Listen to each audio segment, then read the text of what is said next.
o šioje nuostabioje Taikomosios dailės muziejaus salėje vyks dar 2 puikūs koncertai.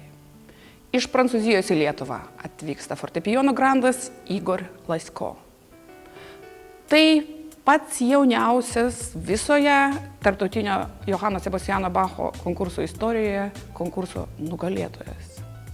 Jam buvo tik 14, kai jis nugalėjo visus 20-mečius, 30-mečius ir tapo laureatu. Tai unikalu.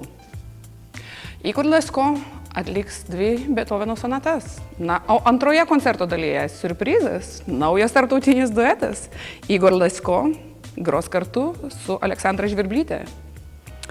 Girdėsime Antonino Dvoržako Slavų šokius bei Mikalojaus Konstantino Čiurlionio kūrinius. Sekantis koncertas – tai mūsų ateitis, mūsų jaunieji talentai.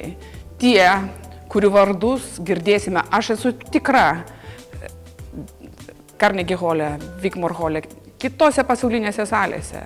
Na, o šiandieną jūs turite galimybę išgirsti juos čia, Vilniuje. Ir visus drauge. Puikiai programa ir fantastiški jauni atlikėjai.